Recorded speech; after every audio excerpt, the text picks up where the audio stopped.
When we look at newborns, it's easy to see them as completely helpless.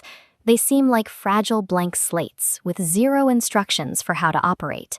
But beneath that delicate exterior, a highly tuned survival program is already running, perfectly designed to protect them from their very first breath. Babies are born with a specific set of involuntary instincts known as primitive reflexes. These are automatic physical responses hardwired into their biology, designed specifically to keep them alive while their conscious brains develop. Viewing newborns through the lens of these 5 reflexes reveals a degree of resilience often overlooked. They arrive preloaded with the specific physical tools required to navigate the world's most immediate dangers. First is the immediate physical threat of a sudden drop. To handle this, the body uses the Moro or startle reflex. If a newborn feels the sensation of falling, or if they hear a loud noise, they will immediately throw their arms out wide and then curl them tightly back in toward their chest. To understand why, we have to look at our evolutionary roots. An infant primate falling from a tree canopy had to instantly throw its arms out to grab its mother's fur to avoid a fatal drop to the forest floor. Today, simply lowering a sleeping baby into a modern crib triggers that exact same sensation of falling. It is the reason tight swaddling is so effective at keeping a newborn calm. It physically prevents the arms from flailing. So that frustrating moment when your baby jolts awake at 3 a.m. is prehistoric gravity defense software executing perfectly. Next is the threat of starvation in a dark environment, solved by the rooting reflex. If you gently stroke a newborn's cheek, they will involuntarily turn their head in that exact direction with their mouth open, searching for food. Before the invention of artificial light, a hungry baby had to locate a food source in pitch blackness.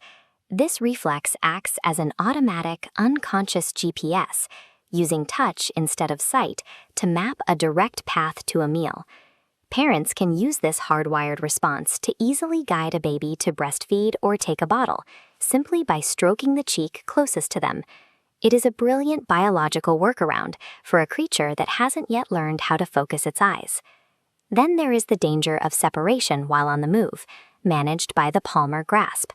Press a finger into a newborn's palm, and their tiny hand will snap shut with a shockingly firm grip. In harsh prehistoric environments, early humans traveled constantly. For an infant, losing their grip on nomadic parents meant being left behind. They required the iron grip of a tiny athlete to survive the journey. When a newborn wraps their fingers around yours, you are experiencing an ancient, unconscious reflex designed for clinging to life. To build physical strength long before walking is actually possible, the body uses the stepping reflex. Hold a newborn upright so their feet rest on a firm surface, and they will make a deliberate marching or stepping motion. Their higher brain isn't anywhere close to comprehending mobility. Instead, the nervous system acts as a ghost walker, firing the leg muscles automatically to prevent atrophy and build tone. The baby's body puts in automatic reps to prepare for the physical independence they will need months down the road. Finally, there is the threat to a vulnerable airway, guarded by the tonic neck reflex, often called the fencing reflex. Look closely at this photo. When an infant's head turns to one side, the arm on that side straightens, while the opposite arm bends.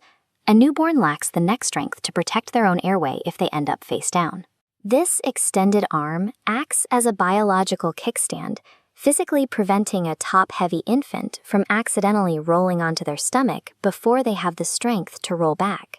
It operates as an invisible, involuntary bodyguard, protecting the oxygen supply when the baby is too weak to do it themselves.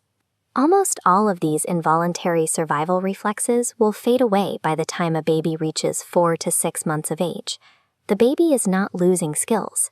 As the infant grows, their frontal lobe develops enough to take over conscious, voluntary motor control from the primitive brainstem. They transition from reflex to intention. Observing these reflexes and watching them eventually disappear is a prime indicator that a baby has a perfectly healthy, maturing nervous system. The jerky movements of a newborn might look uncoordinated to us, but they are proof of a flawless, ancient survival design doing exactly what it was built to do.